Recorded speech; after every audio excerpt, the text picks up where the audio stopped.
How's 2020 for you? Good? Bad? Well, I've heard a lot of people say it was a blessing in disguise, while others called it nothing short of a dumpster fire. Well, having said that, we can all agree on one thing. We all want this year to be a super successful and memorable one, right? But how do we really ensure that?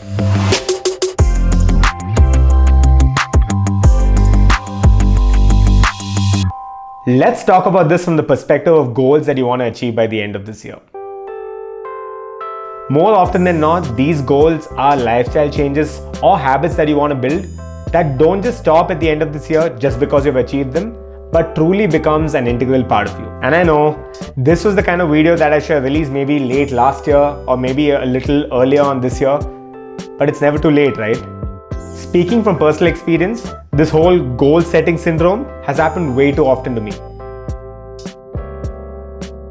But after trying numerous things with my life, I've realized a ton, which if I had known back then would have saved me so much of time and disappointment. And some of the main aspects are what I want to talk to you about today. But before we get into that, there's an obvious myth that I'd like to debunk. We always overestimate what we can do and then underdeliver, leading to resentment and disappointment. How many times have we been there, right?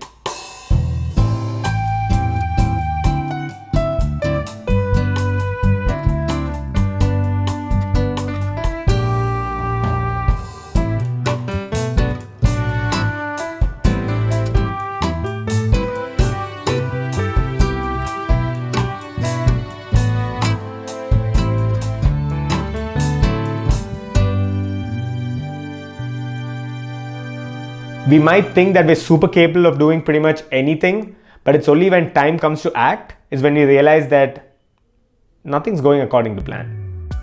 Just remember, simplicity is the ultimate sophistication. So the only way you can achieve your goals or implement your habits that we're talking about are by keeping it very, very simple for our primal brains. Okay, so what's the first thing that you can do to ensure that this year goes according to plan?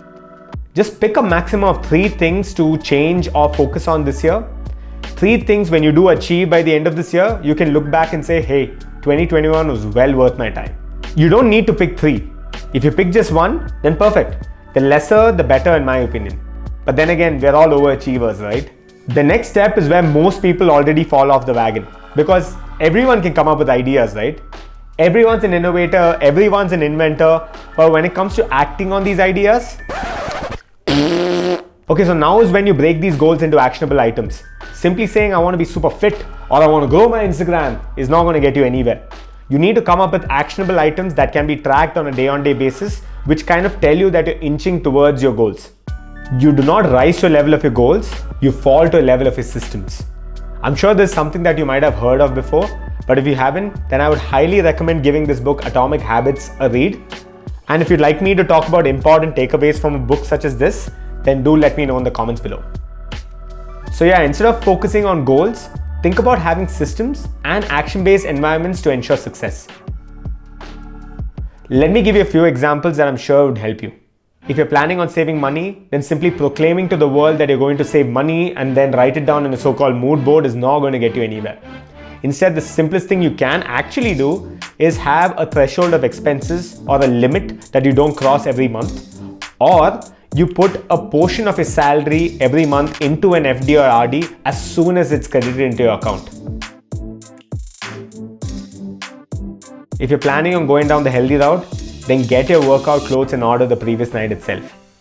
And when it does come time to hit the gym, get ready, get out the front door into that gym as quickly as possible without any second thought at all. It should only take you a few seconds for you to get ready and out that front door. If your aim is to spend more time with your family, then simply saying it to them and then disappointing them ain't gonna help.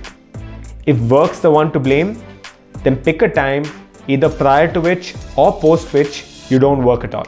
For instance, I don't work after 6 p.m. This is something I'm trying really hard to ensure that I get to spend more time with my wife and on other things too. Once you have primed your environment, the next thing you can do is build accountability. And accountability works in 2 ways, external and internal accountability. Let's start with external accountability. Building accountability partners or systems. Tell me this, how many times have we decided on doing something by ourselves and not told anyone around us, only to realize that when it comes to actually putting in the work, we slack off like bosses? Now let's look at another way this may have played out for you before.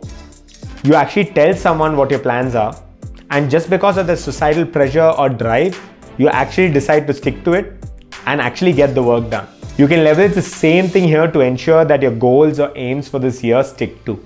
Now, I'm not suggesting you tell pretty much everyone in this world about your plans, especially not that nosy neighbor of yours, to basically question you, doubt you, and then hope that you fail.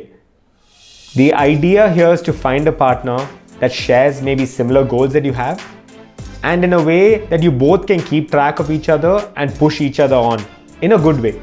So that way, your accountability partner becomes your accountability buddy. The other way is to find people around you who would support you or push you to do things for your betterment. So when you are in a slump, they'll give you the reinforcement that you're on the lookout for. Another thing you can do is getting an app to do the same thing, but in a less intrusive way. But I would highly suggest doing the previous two things, which is to get someone to help out in terms of accountability, because, well, nothing beats the human touch. Am I right? Okay, I don't know why I just did that. Either ways, find a system or a person that works for you to ensure that you stay on track. Okay, so next let's move on to internal accountability. This is where personal responsibility and discipline comes into picture to ensure that you stay on track. Like I said before, if we could all get things done by simply telling ourselves over and over again, then everyone would have rock hard 8-pack abs and would be rich AF. But that's simply not the case. What has worked well for me in the past is to simply track my progress either on an app or a journal and then retrospect from time to time. For instance, I use Notion for tracking pretty much every aspect of my life. From when my videos go out, to my podcast schedule, to my daily habits, journaling, and so much more. This video is not sponsored by Notion, but I would highly recommend giving it a shot and seeing what it's worth firsthand.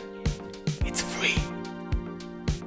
So let me give you an example from my bullet journaling that I've been doing for more than a year now. After finding out the side effects and issues with poor sleeping habits, I decided to make sleep a non-negotiable factor in my life and really look at my sleep schedule under a microscope.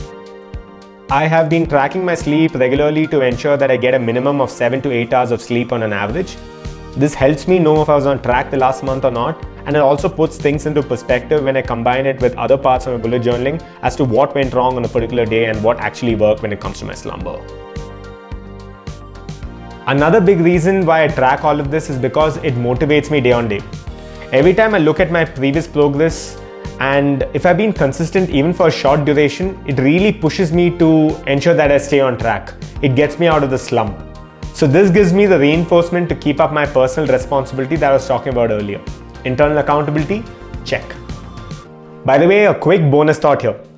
If you're a little wavered or unsure about which habit or goal to pick, or if you're confused among a bunch, then I'll make it super easy for you. Pick the one that's the most fun to you. We're all looking for fun, interesting things to do anyway. So why not have fun while you're actually trying to build a habit? Or maybe in this case, pursue a goal. So yeah, if you have multiple things here, be it rock climbing, maybe cycling, swimming, creating content, just pick the one that's most fun to you and something that you've been putting off for a long time. But just remember, keep it simple and don't pick more than 3 at any go. So yeah, that's pretty much it. These are some of the things that have worked well for me and for so many other people too. Let's quickly summarize. Pick a maximum of 3 goals for the year, the lesser the better. Find small actions that you can do on a regular basis. Prime your environments and systems to ensure maximum success. Find an accountability buddy or partner or system. Track your progress and retrospect from time to time. And bonus point, if you're unsure of what to do, pick the one that's the most fun. This might be something that you've already known, or now that you actually know it, you must be like, such an easy and simple thing to do, right? I'm telling you, it's not. Again, reiterating what I said earlier, we all overestimate what we can do and then always underdeliver. Just saying, keep things simple, hold yourself accountable the right way, and then slowly inch yourself towards those goals. All good things take time. And if you stick by this till the end of the year, I can assure you that some portion of this will become lifelong habits of sorts.